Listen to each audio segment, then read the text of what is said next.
Hello दोस्तों, कैसे हैं? फिर मैं एक और वीडियो लेके आ गया। मेरे रिएक्शन जोन चैनल में आप सभी का स्वागत है। चलिए फिर से ये वीडियो चालू करते हैं, देखते हैं। ये वीडियो पाकिस्तान पे है। जानते ही हमारा पड़ोसी है, पड़ोसी देश है, लेकिन आदत से लाचार है बेचारा। चलिए फिर एक नया धमाका हुआ है, उसके बारे में देख लेते हैं। जब एक तरफ पाकिस्तान अपनी बर्बादी का ठीकरा हर बार भारत के सिर फोड़ने की कोशिश कर रहा है, वहीं दूसरी तरफ अब भारत ने भी अपनी जमीन से एक ऐसा रणनीतिक दांव चल दिया है जो आने वाले समय में पाकिस्तान के नक्शे को हिला सकता है। बलूचिस्तान, जो अभी पाकिस्तान का हिस्सा माना जाता है, अब आजादी की ओर कदम बढ़ा चुका है। और सबसे बड़ी बात, यह आजादी सिर्फ पाकिस्तान से अलगाव तक सीमित नहीं है, बल्कि कई संकेत इस ओर इशारा कर रहे हैं कि भविष्य में बलूचिस्तान भारत के साथ अपने रिश्तों को और गहरा कर सकता है।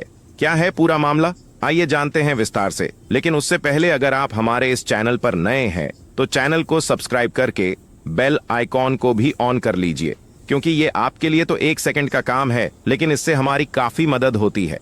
देखिए, बलूचिस्तान के मौजूदा हालातों पर नजर डालें तो साफ दिखाई देता है कि वहां की जनता अब पाकिस्तान से पूरी तरह से तंग आ चुकी है। वे अब न सिर्फ पाकिस्तान से अलग होना चाहते हैं, बल्कि खुलकर भारत से मदद की मांग भी कर रहे हैं। बलूचिस्तान की गलियों में भारत समर्थक नारों की गूंज, भारतीय झंडों का लहराना और भारत की खुफिया एजेंसी रॉ के समर्थन का आह्वान, यह सब कुछ अचानक नहीं हो रहा। इसके पीछे दशकों का शोषण, दमन और अन्याय है। लेकिन इससे पहले कि हम इस पूरी परिस्थिति को समझें, ये जरूरी है कि हम बलूचिस्तान के ऐतिहासिक और भू राजनीतिक संदर्भ को अच्छे से जानें। अगर आप भारत के नक्शे की पश्चिमी सीमा को ध्यान से देखें तो पाकिस्तान के उस हिस्से से सटा हुआ एक इलाका नजर आता है। यह है बलूचिस्तान। आज यह पाकिस्तान का सबसे बड़ा प्रांत है, लेकिन एक समय में यह एक स्वतंत्र रियासत हुआ करता था। ब्रिटिश शासन के दौरान इसे स्टेट ऑफ कलात के नाम से जाना जाता था। जब भारत और पाकिस्तान का विभाजन हुआ, तब बलूचिस्तान ने खुद को एक स्वतंत्र राष्ट्र घोषित कर दिया था, और यह कोई मामूली घटना नहीं थी। लगभग 227 दिनों तक बलूचिस्तान ने खुद को एक स्वतंत्र राष्ट्र के तौर पर चलाया भी। इतिहासकारों के मुताबिक पाकिस्तान के संस्थापक मोहम्मद अली जिन्ना भी इस बात को समझते थे कि बलूचिस्तान पाकिस्तान में शामिल नहीं होना चाहता, लेकिन फिर भी पाकिस्तान ने 27 मार्च 1948 को बलपूर्वक बलूचिस्तान को अपने में मिला लिया। यह भारत की आजादी के कुछ ही महीनों बाद की बात थी, और यही वह बिंदु था जिसने बलूचिस्तान के लोगों में असंतोष की नींव रखी। भारत के पास उस समय मौका था कि वह बलूचिस्तान को अपने साथ जोड़ सकता था, लेकिन भारत के पहले प्रधानमंत्री जवाहरलाल नेहरू ने उस समय ऐसे किसी भी निर्णय से बचने की नीति अपनाई। उनके अनुसार ऐसा करना भारत पाक संबंधों को और बिगाड़ सकता था, जो कि उस समय पहले ही तनावपूर्ण थे। अब बात करते हैं बलूचिस्तान की आज की स्थिति की। बलूचिस्तान पाकिस्तान के कुल क्षेत्रफल का लगभग 40% हिस्सा है। यह क्षेत्र न केवल रणनीतिक दृष्टि से महत्वपूर्ण है, बल्कि यहाँ प्रचुर मात्रा में प्राकृतिक संसाधन भी मौजूद हैं, जैसे कि नेचुरल गैस, कोयला, तांबा, सोना, यूरेनियम और तेल। लेकिन यहाँ की जनता को इन संसाधनों का कोई लाभ नहीं मिलता। पूरा लाभ पाकिस्तान की सरकार और सेना उठाती है, जबकि बलूच लोगों को गरीबी, बेरोजगारी और दमन का सामना करना पड़ता है। बलूचिस्तान की भौगोलिक स्थिति भी बेहद खास है। यह इलाका ईरान, अफगानिस्तान और अरब सागर से सटा हुआ है, जिससे यह रणनीतिक रूप से बेहद अहम हो जाता है। ग्वादर पोर्ट, जो चीन पाकिस्तान आर्थिक गलियारे CPEC का सबसे अहम हिस्सा है, वो बलूचिस्तान में ही स्थित है। लेकिन चीन और पाकिस्तान की यह साझेदारी बलूच जनता के लिए एक त्रासदी बन गई है। उन्हें अपने ही घरों से जबरन बेदखल किया गया, रोजगार छीन लिया गया और उनकी संस्कृति को कुचलने की कोशिश की गई। बलूचिस्तान में हजारों की संख्या में युवा, बुद्धिजीवी, कार्यकर्ता और नेताओं को जबरन उठा लिया गया। इनमें से कई की लाशें कुछ दिनों बाद मिली, तो कई आज तक लापता हैं। मानवाधिकार संगठनों ने इस पर कई बार सवाल उठाए हैं, लेकिन पाकिस्तान ने हर बार इसे राष्ट्रीय सुरक्षा का बहाना बनाकर दबा दिया। इस दमन और अन्याय ने बलूचिस्तान में विद्रोह को जन्म दिया। बलूच लिबरेशन आर्मी यानी BLA, Baloch Republican army BRA और बलूचिस्तान लिबरेशन फ्रंट BLF जैसे संगठन पाकिस्तान की सेना के खिलाफ हथियार उठा चुके हैं।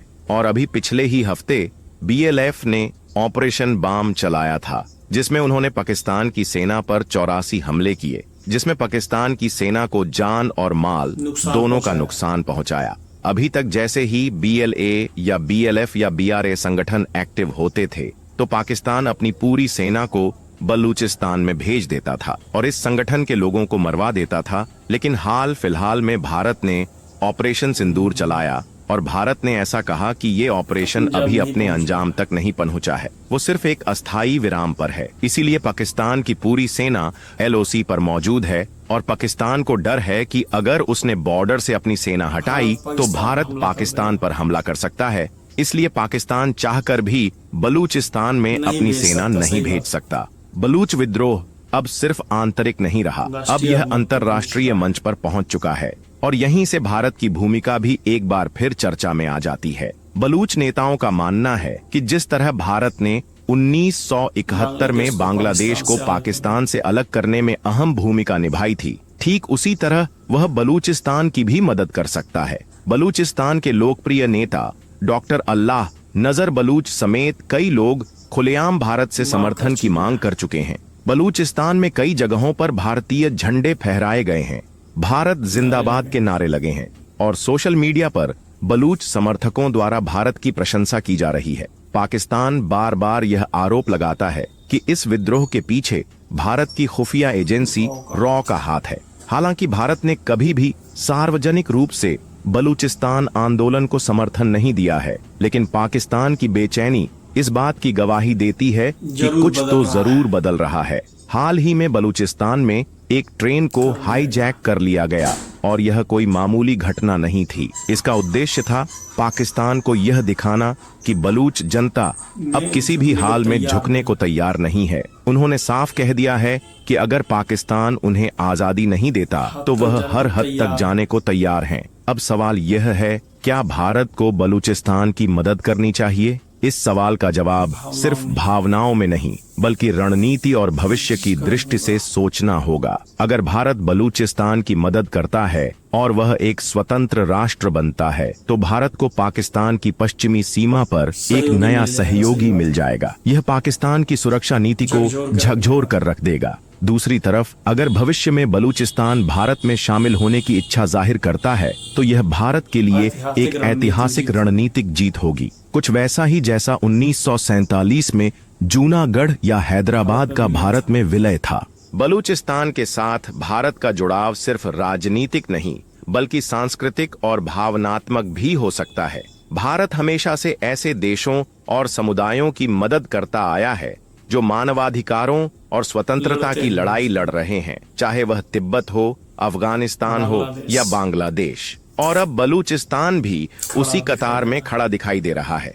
भारत के लिए यह एक ऐसा मोड़ हो सकता है जहां वह पाकिस्तान को सिर्फ सीमा पर नहीं बल्कि उसकी राजनीतिक कमजोरी को भी उजागर कर सकता है। बलूचिस्तान का अलगाव पाकिस्तान के लिए एक ऐसी चोट होगी जिससे उबरना उसके लिए लगभग नामुमकिन होगा। अब फैसला भारत को करना है, क्या वह बलूचिस्तान की आजादी के लिए कोई सक्रिय भूमिका निभाएगा या फिर कूटनीतिक चुप्पी बनाए रखेगा? क्या भारत एक बार फिर वही पराक्रम दिखाएगा जो उसने 1971 में बांग्लादेश को पाकिस्तान से आजाद करवाने में किया था?